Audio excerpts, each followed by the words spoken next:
अजी, क्या हमारी गरीबी कभी खत्म नहीं होगी? क्या हमें पूरे जीवन ऐसे ही आधे पेट खाकर व्यतीत करना होगा? अरे भाग्यवान, मैं लकड़ी काटने बेचने के अलावा और कर भी क्या सकता हूँ। देखते हैं, यदि कभी हमारे जीवन में सुख लिखा हो तो वह सुख हमें जरूर मिलेगा। अच्छा भाग्यवान, अब मैं चलता हूँ, मेरा लकड़ियाँ लेने जाने का समय हो गया है। अरे मेरे प्यारे गधे, चलो अब हमारा लकड़ियाँ लाने का समय हो चुका है। इतना कहकर लकड़हारा अपने गधे को लेकर जंगल की तरफ निकल पड़ता है।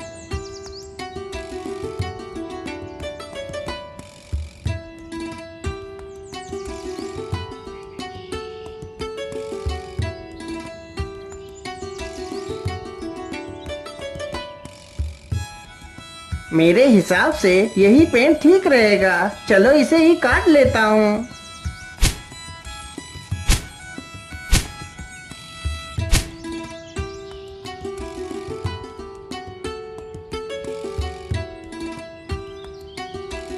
लकड़हारा जल्दी से लकड़ियां काटकर अपने गधे पर लाद लेता है और घर की तरफ निकल पड़ता है।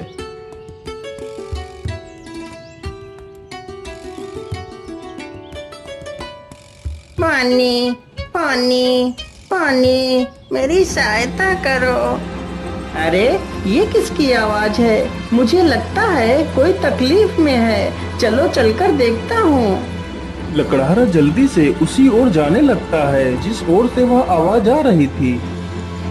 पानी पानी पानी, मेरी सहायता करो। अरे ये क्या? ये तो एक तोता है, लेकिन यह तो पूरी तरह जख्मी हो चुका है। मैं ऐसा करता हूँ, इसे भी अपने साथ ही ले चलता हूँ। लकड़हारा जल्दी से उस तोते को उठा लेता है और उसे भी अपने साथ ले जाता है।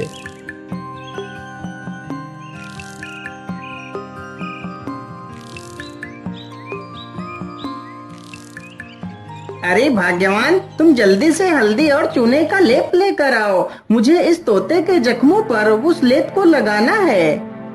लकड़हारे की पत्नी तुरंत ही हल्दी और चूने का लेप लेकर आती है। लकड़हारा तुरंत ही उस तोते के जख्मों पर उस लेप को लगाने लगता है। अरे तोता भाई, मैंने तुम्हारे जख्मों पर दवाई लगा दी है, अब तुम जल्दी ही स्वस्थ हो जाओगे। इस प्रकार तोता 1-2 दिनों में ही पूरी तरह स्वस्थ हो जाता है।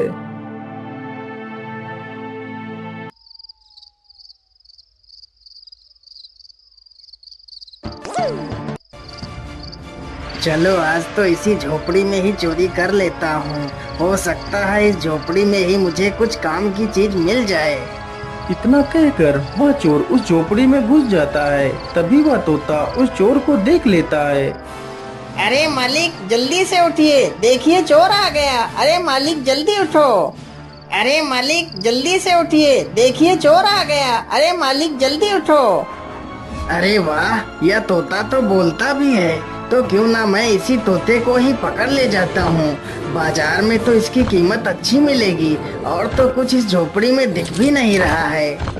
इतना सोचकर चोर तुरंत ही तोते का पिंजरा उठाता है और वहाँ से भाग जाता है।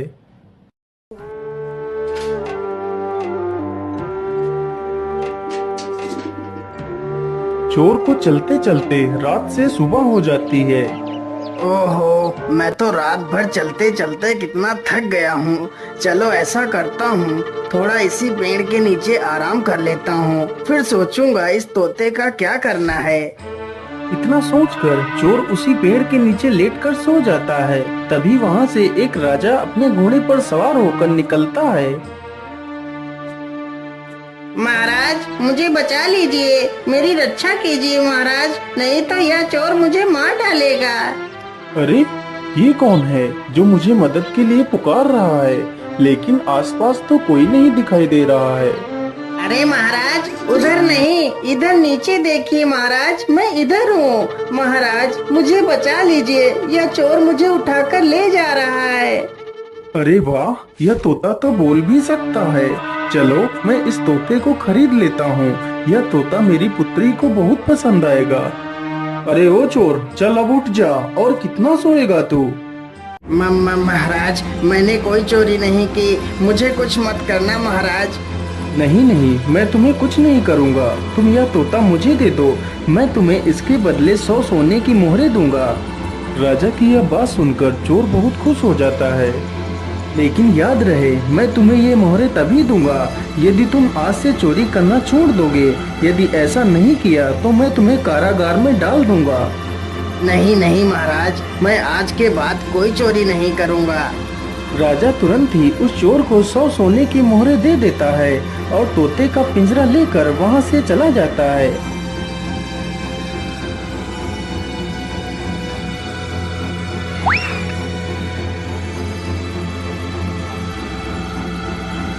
अरे राजकुमारी, तुम कहाँ हो? देखो मैं तुम्हारे लिए क्या लेकर आया हूँ। अरे पिताजी, यह तोता तो कितना सुंदर है। हाँ पुत्री, यह कोई ऐसा वैसा तोता नहीं है। यह तोता इंसानी भाषा को बोल और समझ सकता है। फिर तो यह एक अद्भुत तोता है। पिताजी, आज से मैं इस तोते को अपने साथ ही रखूंगी।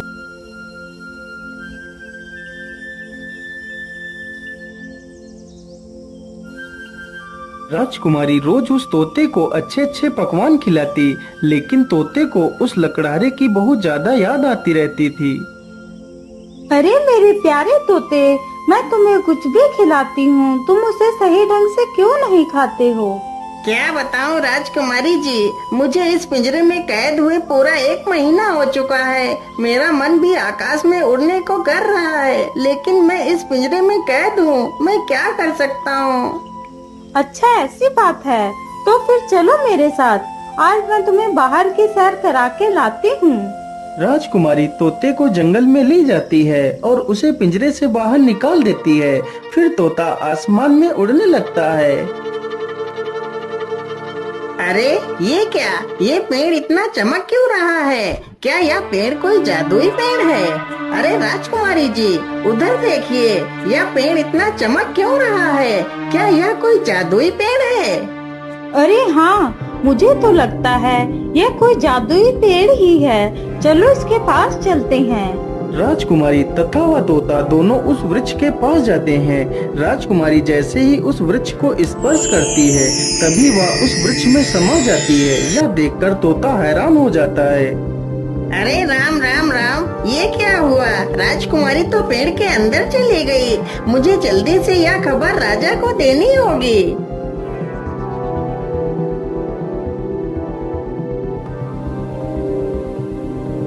अरे ये मैं कहाँ आ गई? ये कौन सी जगह है?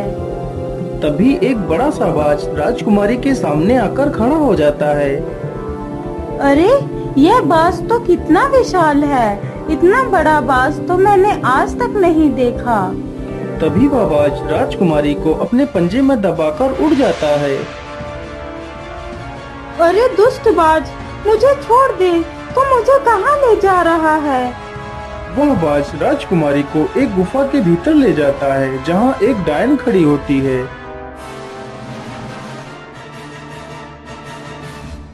अरे कौन है आप और मुझे इस प्रकार यहाँ क्यों लाया गया है? मुझे छोड़ दो, मुझे वापस जाने दो। चली जाना, चली जाना, इतनी जल्दी किस बात की है? तुम इस समय पाताल लोक में हो। यहाँ से निकलना इतना आसान नहीं है। तुम यहाँ से तभी बाहर जा सकती हो जब मैं चाहूँगी। यदि तुम यहाँ से बाहर जाना चाहती हो तो तुम्हें मेरा एक काम करना होगा। बोलिए, आप क्या काम करवाना चाहती हैं? राजकुमारी जी, तुम्हें मेरे लिए अमृत लाना होगा। लेकिन ये अमृत कहाँ मिलेगा? ये अमृत तुम्हें रंगी कंचन की पहाड़ियों में मिलेगा। लेकिन ये पहाड़ी कहाँ पर है? फिर वह डायन राजकुमारी को अमृत लाने का रास्ता बताती है। वह डायन अमृत पीकर अमर होना चाहती थी और पूरी दुनिया पर राज करना चाहती थी। उस डायन ने उस विशाल बाज को अपने वश में कर रखा था, जिससे वह सारे काम करवाती थी। डायन की ये सारी बातें सुनकर राजकुमारी वहाँ से अमृत लाने के लिए चल पड़ती है।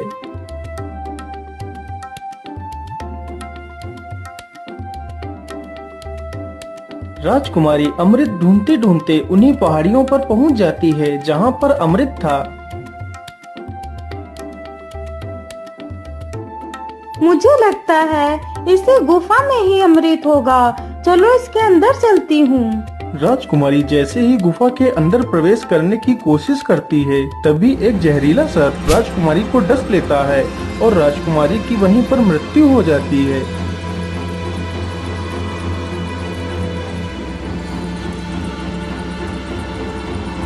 महाराज, यह वही पेड़ है जिसमें राजकुमारी समा गई है। ठीक है तोते, तुम यहीं पर रुको, मैं इस पेड़ के अंदर अकेला ही जाऊंगा। राजा जैसे ही पेड़ को हाथ लगाता है तो वह भी उसी पेड़ के अंदर चला जाता है।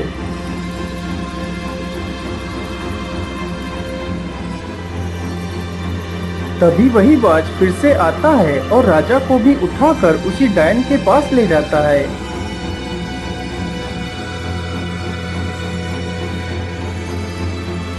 कौन है आप और मुझे यहाँ पर इस प्रकार लाने का क्या कारण है? मेरी राजकुमारी कहाँ है? अरे महाराज, आप चिंता ना करिए, आप जल्दी ही अपनी राजकुमारी से मिलेंगे। उससे पहले आपको मेरा एक काम करना होगा। ठीक है डायन, मुझे जल्दी से बताइए, मैं तुम्हारे लिए क्या काम कर सकता हूँ। फिर वह डायन राजा से भी उसी अमृत को लाने की बात कहती है। ठीक है डायन, मैं तुम्हें वह अमृत लाकर दे दूंगा, लेकिन मेरी पुत्री को कुछ नहीं होना चाहिए। इतना कहकर राजा अमृत लाने के लिए चल पड़ता है।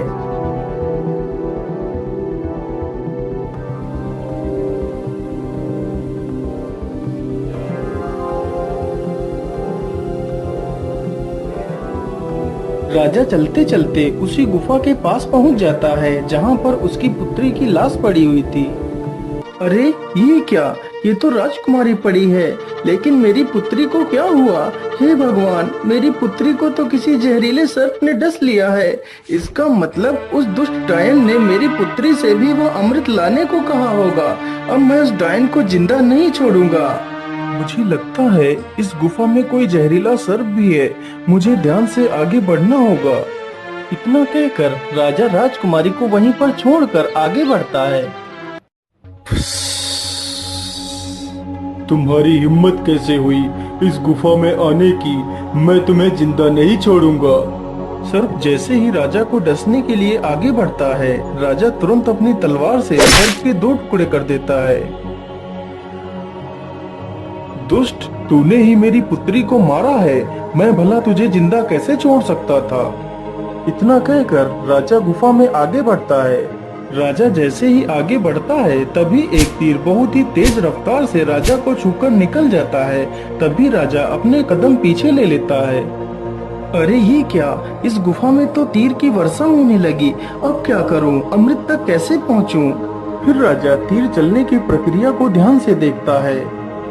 अरे ये क्या, जब एक तीर इस दिशा से उस तरफ जाता है, तभी दूसरा तीर उस दिशा से इस तरफ आता है। इसका मतलब यदि मैं एक एक कदम आगे बढ़ाऊं तो मैं अमृत तक पहुंच सकता हूं। इस प्रकार राजा अपने बुद्धि के बल पर उस चुनौती को भी पार कर जाता है।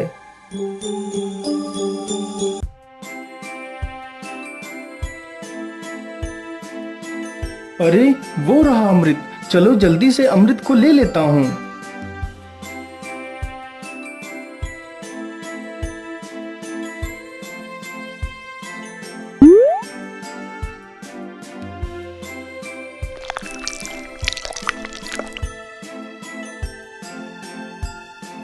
मैं ऐसा करता हूँ, पहले मैं इस अमृत को अपनी पुत्री को पिलाता हूँ। ये सोचकर राजा अपनी पुत्री को अमृत पिलाता है। अमृत पीते ही उसकी पुत्री जीवित हो जाती है। अरे पिताजी, आप यहाँ पर कैसे आ गए? पुत्री, मैं तुम्हें लेने आया हूँ, अब तुम बिल्कुल भी चिंता मत करो, मैं यहाँ पर आ गया हूँ। फिर वह राजा उस अमृत को खुद भी पी लेता है और बाद में बचा हुआ अमृत उस सर्प के मुंह में डाल देता है। अमृत मुंह में पड़ते ही सर्प भी जीवित हो जाता है। फिर वह राजा उस सर्प को अपनी पूरी कहानी सुनाता है। मैंने तुम्हें इसलिए जीवित किया है ताकि तुम फिर से इस अमृत की रक्षा करो। महाराज, मैंने आपको पहचानने में भूल कर दी, मुझे क्षमा कर दीजिए महाराज। अरे नहीं नहीं सर्पदेव, इसमें तुम्हारी कोई गलती नहीं है, या तो तुम्हारा फर्ज था। अच्छा, अब मैं चलता हूँ।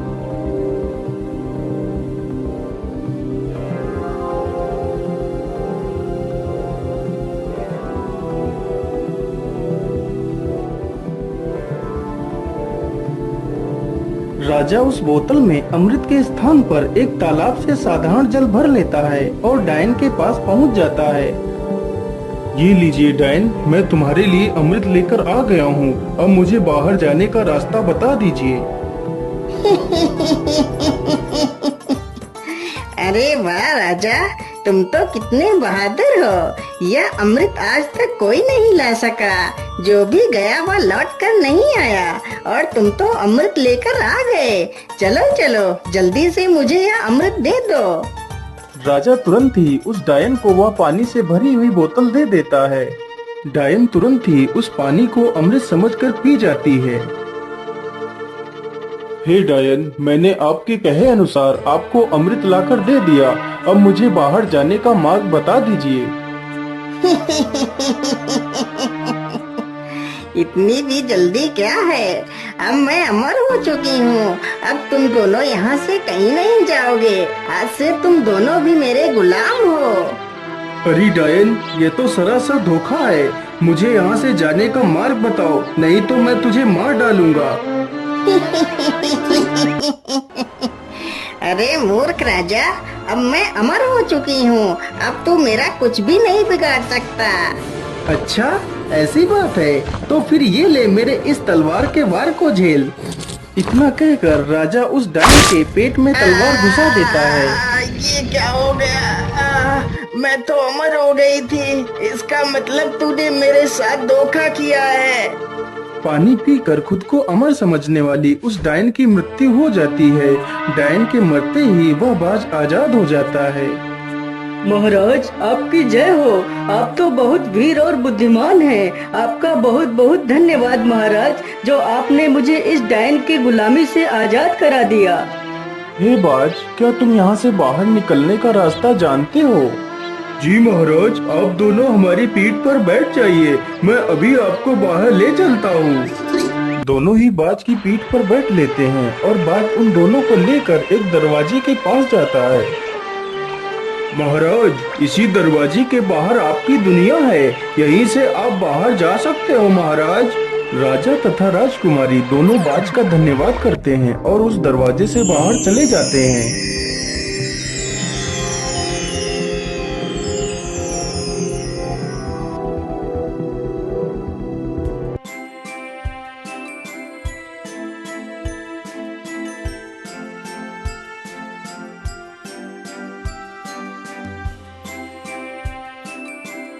हे तोते, यदि आज तुम न होते तो मैं कभी भी अपनी पुत्री को नहीं पा सकता था। इसलिए मैं तुमसे बहुत प्रसन्न हूँ। आज तुम मुझसे कुछ भी मांग सकते हो। महाराज, यदि आप मुझे कुछ देना ही चाहते हैं तो मुझे 1000 सोने की मोहरें देकर आजाद कर दीजिए। राजा ने ऐसा ही किया। तोते को 1000 स्वर्ण मुद्राएं देकर उसे विदा कर दिया। तोता वहाँ से उड़कर सीधा उसी लकड़हारे के पास पहुँच जाता है। मालिक, देखिए मैं आ गया और आपके लिए कुछ उपहार भी लेकर आया हूँ। लकड़हारा जैसे ही उस पोटली को खोलकर देखता है तो उसमें ढेर सारे सोने के सिक्के देखकर वह बहुत खुश हो जाता है और फिर वे तीनों मिलकर खुशी खुशी अपना जीवन व्यतीत करने लगते हैं।